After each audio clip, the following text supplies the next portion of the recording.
Today I'm trying to beat one of Dark Souls 3's biggest mods, Cinders. Cinders is a massive mod, and it adds a lot of new stuff to the game, from new bosses to new items or spells, or even new mechanics, and a lot more. So without wasting any more time, let's get started. Speaking of change, there are a ton of new classes, and some of them were really tempting. For example, the doorman, or the chef. There is also a crab king, and that's all I have to say about that. But ultimately I went with the priest, because he starts with the lightning arrow, which is my favorite spell. Starting gifts are also changed, but I went with the master key because it's the master key.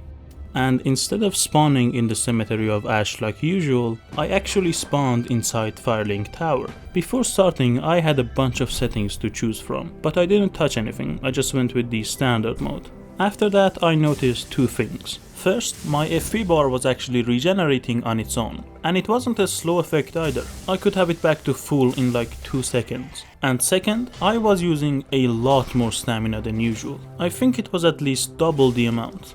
Anyway, my first instinct was to go kill Gundyr, but his arena was actually closed and I couldn't find a lever to open it, so I gave up on that idea and went to check up on my wife. She was doing fine, by the way, a bit undead looking, but I mean, aren't we all? Although we had a lot more people in our house than usual. This is a common thing now. Everywhere you go you will see a new NPC. And they all serve a purpose. Most of them can sell you unique weapons and spells, or just upgrade the ones you already have. But they all have their own covenant. For example, if you want to buy miracles from Irina, you need to be part of the Way of the White covenant. And when you do that, enemies have a chance to drop holy fragments, which as I said you can use to buy items or miracles. And the symbols themselves have unique buffs. For example, the Way of White can boost the effectiveness of my Estus Flask by 10%, and you can upgrade this effect by reaching a higher rank in the Covenant. Wait, did you just fall asleep? It's okay, we can move on. To the High Wall of Lothric. A few seconds after arriving, I got invaded by this guy.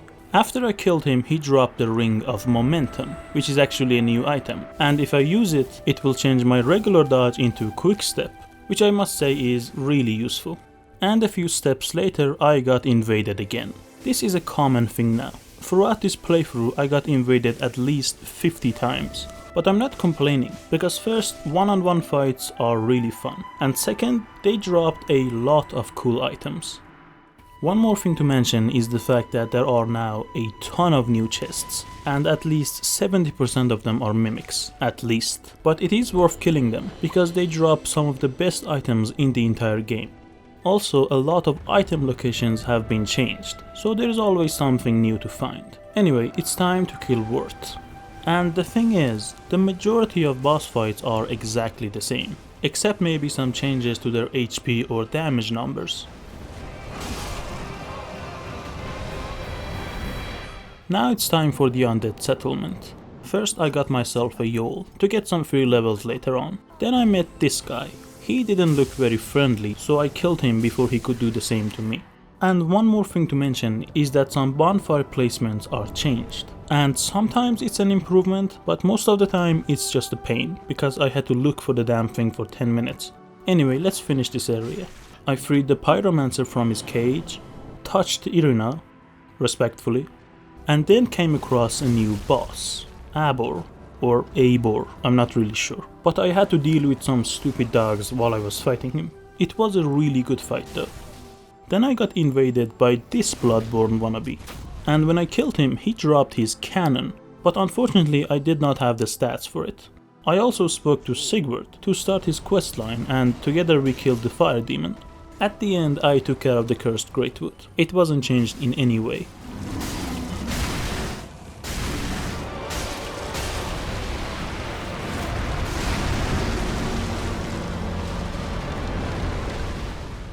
Now we get to the Road of Sacrifice. This place was pretty much the same, except maybe some new enemies and the fact that everything now poisons you. I also met Mr. Smartass over here, which I had to give up 2 levels so he would actually speak to me. That piece of shit. And I also got invaded a couple of times, but they were easy enough to kill. Same goes for Walter White, aka Crystal Sage. I killed him in less than 1 minute. It was really easy. I can't say the same thing about the next area though. Cathedrals of the Deep had so many new enemies in it, and way too many mimics. Seriously, I killed like 8 of them. After that I met this guy, the Cathedral Guardian. He actually didn't attack me until I taunted him. And let me tell you, fighting this guy in such a small arena was a really fun and amazing experience, which I wish I never had. After that I got invaded by Kirk. He dropped his sword and shield, but sadly not his armor. And then the Sanctum Knight showed up. And in case you don't know why his weapon is invisible, I'm sorry but we can't be friends. And now we get to the most annoying fight in the entire mod, the Deacons of the Deep. This fight was basically a bullet hell. They are constantly throwing fireballs at you, and to add salt to the wound, you have to deal with 2 extra knights, which are not easy to kill.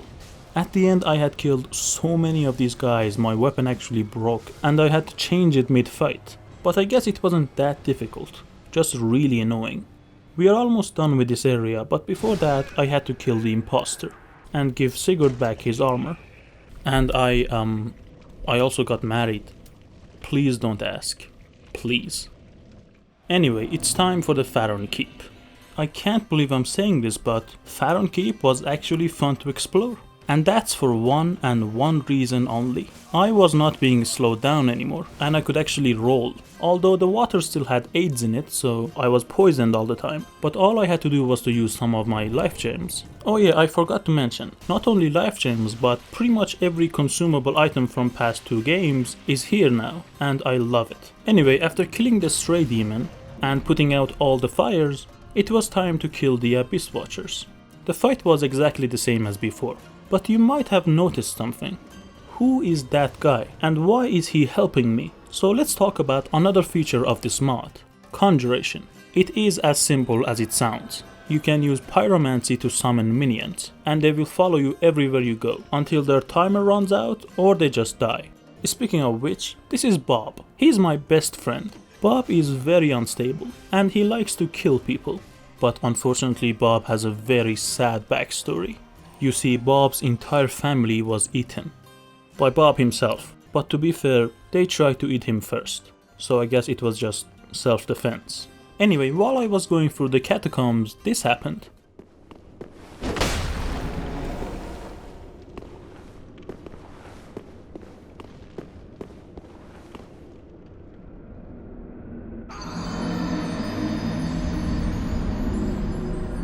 But the rest of this area wasn't that bad. You see, in the base game you have to kill each skeleton twice, or just use holy damage. But that wasn't the case this time around, so it was much less tedious. I wish I could say the same thing about Wolnir though. His rings were 10 times tankier than usual, maybe even more. Seriously, each ring took me around 10 to 15 hits to break. It was a massive pain in the ass.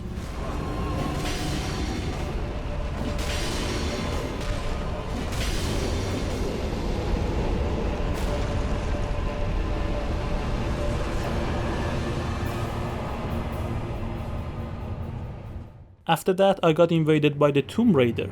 Lara Croft has seen some better days. I was genuinely laughing at this for 5 minutes. Before going to Irithyll, I wanted to kill the old Demon King. This whole place looks really different. And also that massive ballista was disabled. Thank God. And there were no more crabs, but the whole place was infested with fire demons. The old Demon King himself was actually nerfed. Well, his damage was at least. I think his HP was exactly the same. Up until now you have probably realized every time I kill a boss they drop a tome. This is actually my favorite change this mod makes. Basically, every time you use their tome you get to fight that boss again, and they will drop their soul. So you don't have to choose between boss items anymore. You can just craft all of them. Irithyll was pretty much unchanged, and the only thing worth mentioning is that I got invaded by the Armored Warrior. But that was happening every 5 minutes, so I guess it's not that big of a deal. Anyway, after chatting with Sigurd and eating his soup, it's time to kill Pontiff. This fight was very easy, to be honest. I just threw lightning spears at his face and just parried his attacks a few times.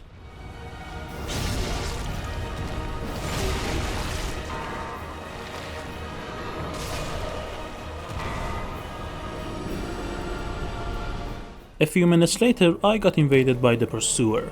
And if you don't know who this guy is, I don't know what to tell you, just stay away from me. It was a smaller version of him though. I think it was his kid or something. Anyway, after massacring some dogs and looting some cool armor, we get to Aldrich. This fight was somehow even more annoying than usual, because he was teleporting more frequently. Seriously, I could barely get one hit in.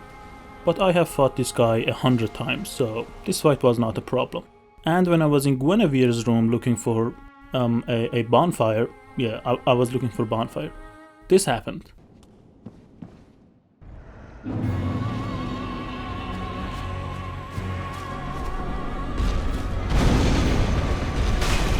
When you interact with that statue, you start a 4-stage boss fight, in which you have to kill all 4 knights of Gwyn, but I was way too underleveled for it, so I decided to come back later. Which gets us to Irithyll's dungeon, and the best part about this place was the invaders. How can I put this? They are all big From Software fans, like this one, which dropped the Wild Blood armor set from Bloodborne, or this guy, who actually dropped Wolf's armor, and I love it. Also, this entire place has like 1 million mimics, and I killed every single one of them. It was worth it. I got a lot of cool stuff. After that, I freed Carla and got invaded by the Pursuer again. Throughout this playthrough, this guy invaded me 5 or 6 times, and every time he dropped a piece of his armor or his weapon. Then I came across a new boss fight. And I'm not sure if this is just me or his moveset feels very familiar. But I have no idea who this guy is though. I've never played Demon Souls. And after killing him, I went to free Sigurd. But he just wasn't there. And I thought maybe his location was changed, so I checked out every single cell in this area. But I just could not find him. So I had to fight Yorm without him. And this fight was a massive improvement, because I didn't need the Storm Ruler anymore. I could just fight him normally, which meant this was an actual boss fight, instead of some stupid gimmick. And in the second phase, all of his attacks would leave a tray of explosions behind, but it was easy enough to dodge, so this fight wasn't a problem.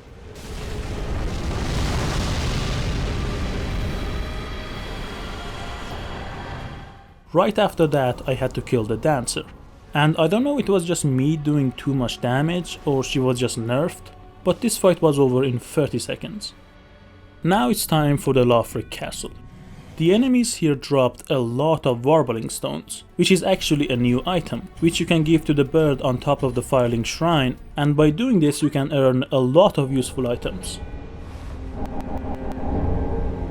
There was also a new boss, the Twisted Knight, and he didn't really have a complex moveset, but he did do a lot of damage. A really tough boss, to be honest. Then I got invaded by the Pursuer again. This guy seriously can't take no for an answer. Just get a job, dude. Oh, I guess his job is to kill me, so I guess he has a job. After I killed him, I got invaded by the Tiny, and thank God Egon was there, otherwise this guy would eat my ass. Literally. Dragon Knight armor was next. This fight was a breeze. I called Bob and together we just beat his ass to a pulp. And after murdering Gandalf's cousin, I met the Mirror Knight. This was a really cool fight. You see, every time you stagger him, he will summon a random fighter. And if you don't kill him at time, you have to fight them both at the same time. But if I'm being honest, the summons were really easy to kill. I also found his armor in a chest right after the fight. Then I got invaded by the Pursuer again. This guy is starting to piss me off. Seriously, the hardest thing to do in this mod is to just walk 10 meters without getting molested. And then this psychopath showed up.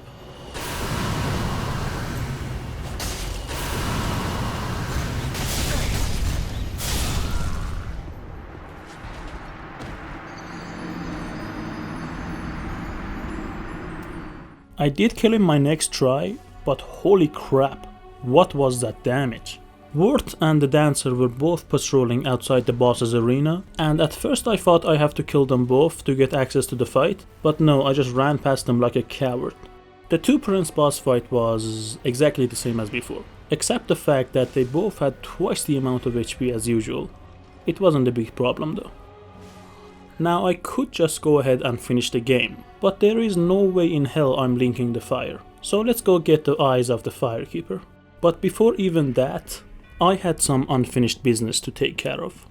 The first knight is Goth, but he didn't have his bow with him, so he just tried to step on me. But because he was so slow, I barely got hit.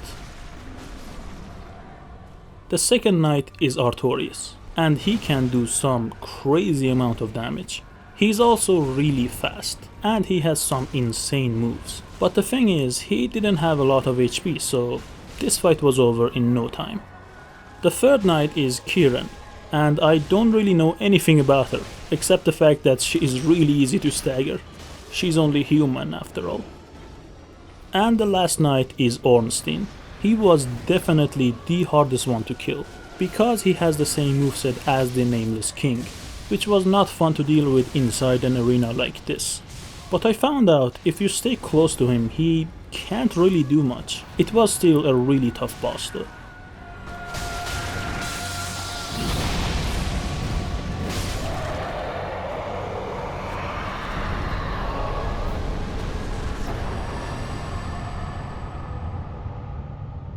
Now we can start looking for the eyes. So I went to kill the Consumed King. But surprisingly, Mr. Pain in the Ass showed up again. This guy is taking his job way too seriously, but this time I just let Bob deal with him. Anyway, after killing Osiris, I met this guy. I buffed my weapon ready to beat his ass, but he didn't attack me, even after I attacked him. So I just let him be, and interacted with the wall behind him, fully expecting to go to the Unintended Gravesite, but I actually ended up in the Archdragon Peak. And while I'm here, I might as well kill the Nameless King, which was really easy to do, to be honest. The whole fight took me like 3 minutes.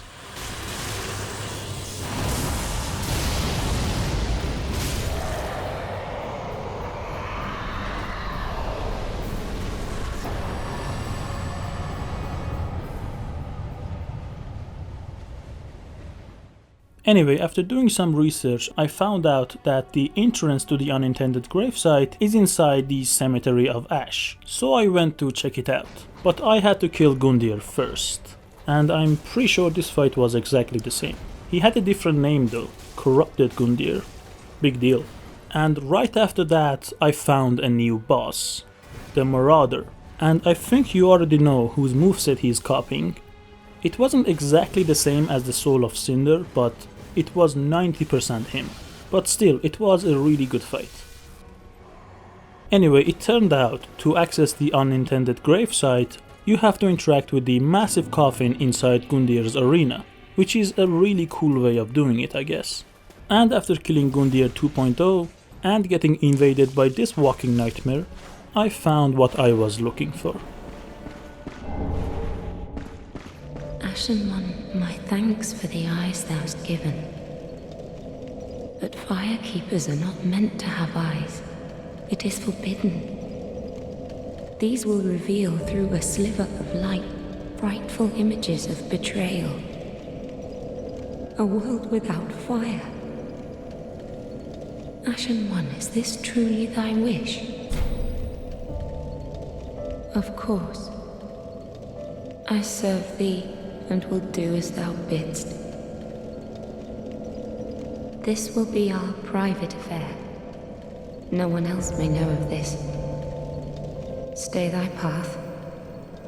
Find lords to link the fire, and I will blindly tend to the flame until the day of thy grand betrayal.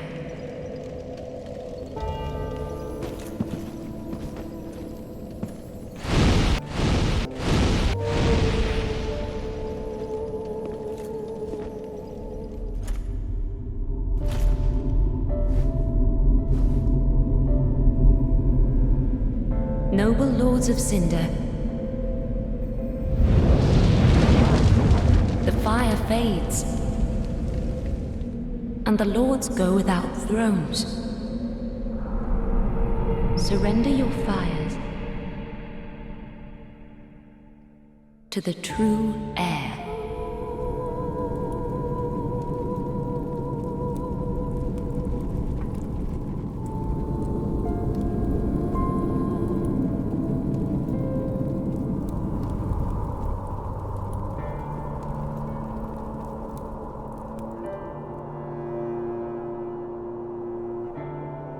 Let him grant death.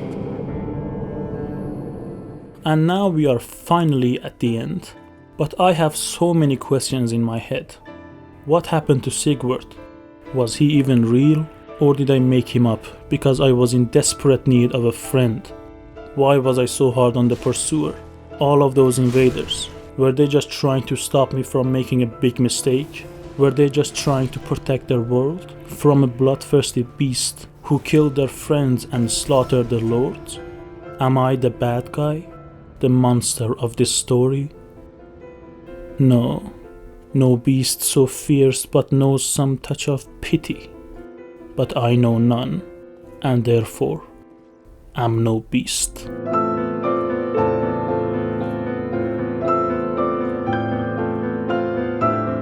The fire had its chance, and this is where we ended up. I'm sorry, but it's time to put out the lights. Bring it, asshole.